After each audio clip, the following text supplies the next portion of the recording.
Les gars, des événements conséquents sont en train de se produire pour le Bitcoin. Alors au cours de cette vidéo, il faut que je vous parle de quelques graphiques super importants, de quelques éléments clés également importants qui, en général, vont nous montrer ce qui pourrait se produire actuellement sur les marchés des crypto-monnaies, que ce soit pour le Bitcoin et les altcoins. On a des dangers qui se profilent à l'horizon, alors assurez-vous de rester du début jusqu'à la fin de cette vidéo pour avoir les infos.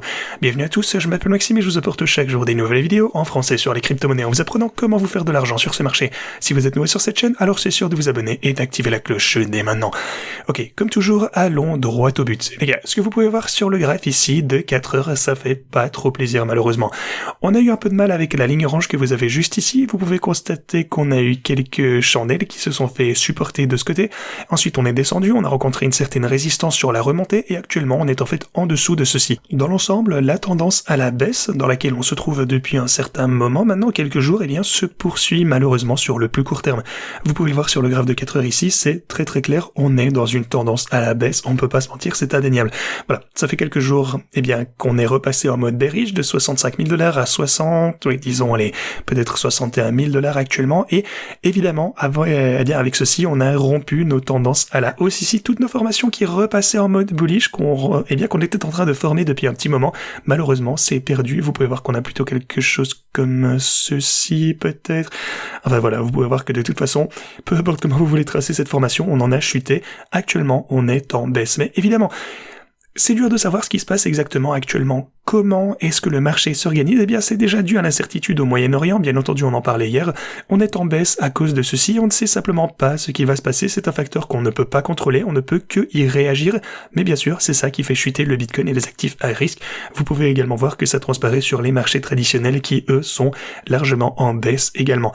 On a de la peur actuellement sur le marché, ce qui est absolument logique. Je sais pas quoi vous dire. Et juste, il se passe des choses macroéconomiques extrêmement importantes. Il y a une réelle possibilité qu'on assiste à une guerre totale qui impliquerait plusieurs nations, et ça bien entendu c'est quelque chose que personne ne souhaite voir. C'est quelque chose auquel il faudra prêter attention prochainement, mais les fondamentaux du Bitcoin, eux, sont toujours extrêmement solides. On est toujours dans une tendance plus générale à la hausse. La pression monétaire est sur le point de se produire, elle a déjà commencé à arriver d'ailleurs, et ça propulsera le Bitcoin vers des prix beaucoup plus élevés quoi qu'il arrive. Ça propulsera également les altcoins vers des prix plus élevés, mais bien sûr on a le facteur inconnu au Moyen-Orient actuellement, donc vraiment la seule chose qu'on peut faire pour le moment, c'est juste comprendre que les fondamentaux du Bitcoin et des crypto-monnaies sont toujours aussi bullish qu'il y a peut-être 2-3 semaines ou il y a peut-être un mois.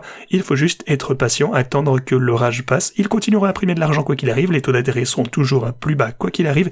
Toutes ces choses vont encore se produire à moins que quelque chose ne change radicalement, disons une guerre mondiale peut-être, auquel cas alors eh bien tout changerait radicalement bien sûr, il faudra un petit peu renverser tout le paysage, refaire nos théories, mais comme je vous l'ai dit, ce n'est pas quelque chose qu'on peut contrôler de toute façon, c'est juste quelque chose auquel on peut réagir et peut-être se préparer. Mon scénario de base pour le moment, c'est qu'on ne va pas voir quelque chose d'aussi désastreux de toute façon. Ce qui se passe déjà au Moyen-Orient, bon bien sûr c'est déjà un désastre en soi, ne vous y méprenez pas, j'espère que la situation ne va pas aggraver. Voilà, mon scénario de base pour le moment c'est que la situation ne va pas s'aggraver et ceci signifie qu'on va toujours voir de la pression monétaire prochainement, on va toujours voir des taux d'intérêt qui vont chuter, on va toujours voir toutes ces mesures de relance d'économie qui vont arriver et donc on va toujours voir le Bitcoin monter en flèche au cours des mois à venir. Voilà, en résumé, à moins que quelque chose de grave ne change, comme je vous le dirai, alors dans ce cas-là je réagirai, je changerai d'avis, mais pour l'instant c'est toujours mon scénario de base, je suis toujours aussi optimiste que jamais pour le Bitcoin.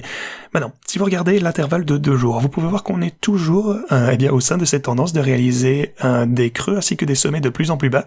Les tendances qu'on avait depuis 2024 sont toujours attaques, donc voilà, pour le coup c'est assez intéressant de voir que rien n'a changé fondamentalement de ce côté. On est toujours remonté pour tester cette résistance ici, c'est exactement la même chose que vous avez pu voir précédemment, on en parlait derrière moi. D'ailleurs peut-être que je devrais tracer une autre ligne de tendance à partir de ces corps de chandelle ici, ça se ferait plus de sens.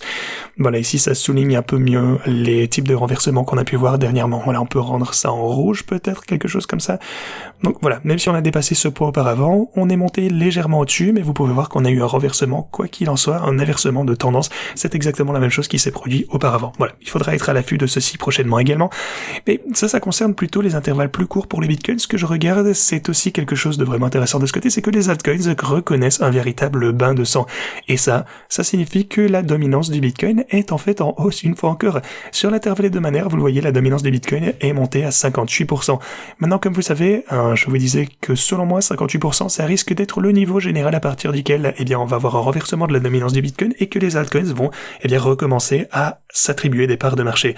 En fait, c'est exactement ce qu'on a pu voir. En fait, c'est ce qui était plus ou moins en train de se passer avant qu'on ait cet incident au Moyen-Orient. On est remonté jusqu'au 58%, cette ligne orange. Ensuite, on a recommencé à chuter. Les altcoins ont reconnu une période favorable, peut-être au sein des quelques dernières semaines.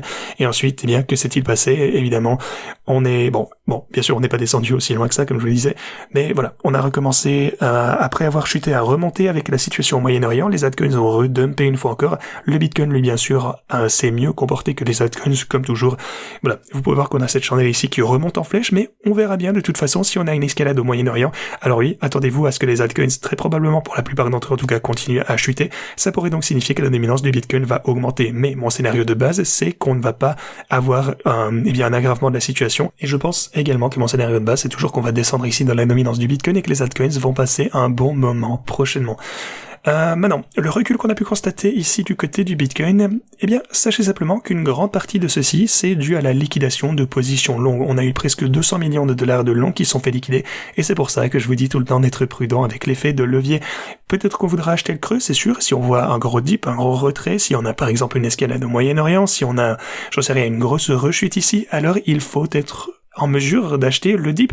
Vous voulez pouvoir acheter, avoir de ce qu'on appelle de la poudre en réserve, vous voulez pouvoir en profiter, et je pense que ça pourrait être l'une des grosses opportunités de de cette fin de cycle. En fait, si on voit une grosse chute ici, si vous achetez lorsque tout le monde panique, je pense que ce sera une bonne occasion de faire des profits lorsqu'on remontera. Sinon, les marchés traditionnels, on en a déjà un peu parlé. Ah oui, je voulais vous parler de ça pour le coup. Le Japon, du côté du yen japonais, il a rechuté hier parce que le Premier ministre a déclaré qu'il ne pensait plus augmenter les taux d'intérêt lors de la prochaine réunion. Voilà, ça évidemment pour les marchés en général, bon peut-être pas pour le Japon, mais en général c'est bullish. Vous savez que s'ils augmentent les taux d'intérêt au Japon plus haut que ceci, ça va mettre énormément de pression sur les marchés du monde entier, en fait, sur les actions, le marché boursier, essentiellement, voilà, toute la finance traditionnelle, j'ai envie de dire. Donc on ne veut pas que le Japon augmente les taux d'intérêt, ça vous l'avez compris. Et voilà, c'est ce qu'ils sont en train de déclarer, ils ne feront pas ça lors de la prochaine réunion, donc ça c'est fantastique. Mais sachez simplement que le sentiment haussier est à son comble sur les marchés traditionnels actuellement. Le positionnement des investisseurs sur les contrats à terme sur actions américaines, à l'exclusion des teneurs de marché, vient d'atteindre 290 milliards de dollars net, ce qui est plus élevé que jamais enregistré depuis le début de l'année. C'est également 2 fois plus élevé que le précédent pic observé au début de 2018 et 2020. Dans le même temps, les allocations d'actions de ménages américains en pourcentage des actifs financiers ont atteint un nouveau record de 41,8%, de sorte que les investisseurs sont tous dans les actions, dans les stocks.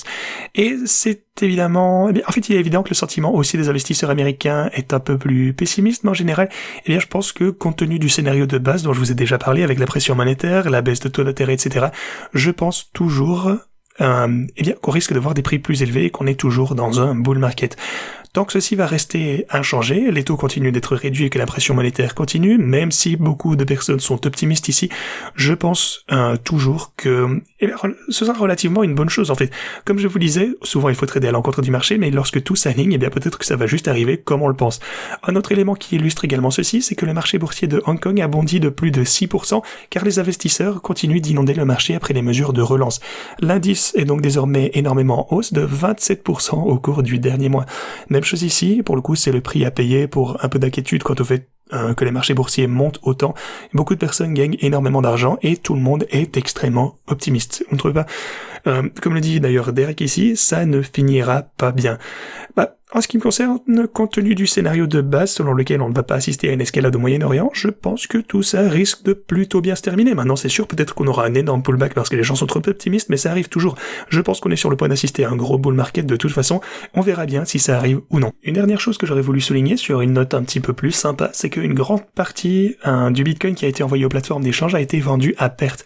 Alors, quelques chiffres ici. Pour le coup, au cours des 2 derniers jours, les holders au court terme ont envoyé environ 64 000 bitcoins aux plateformes d'échange, l'équivalent de 4 milliards de dollars. Et hors de ça, 3 milliards de dollars ont été renvoyés à perte, ce qui signifie qu'ils ont été vendus lorsque le prix était inférieur au prix d'acquisition moyen. C'est ce que montre l'entité on-chain en tout cas. Alors, pourquoi est-ce si important? Parce qu'on a vu la même chose juste ici. Il s'agit du montant le plus élevé de pertes envoyées aux plateformes d'échange par les holders au court terme depuis le 5 août lors du carry trade du yen qui a vu 2,5 milliards de dollars de pertes envoyées en une journée. Donc le 5 août, revenons au 5 août, vous allez voir de quoi je parle. Là c'est arrivé au moment où on a vu cet énorme pullback dû évidemment au dénouement du carry trade japonais.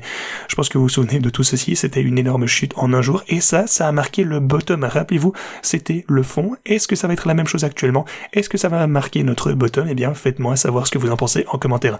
Mais voilà. Au moins, c'est un point de données relativement haussier qui nous montre que le bottom pourrait potentiellement être en train de se former actuellement lorsque les holders au court terme auront fini de vendre d'énormes quantités de Bitcoin à perte.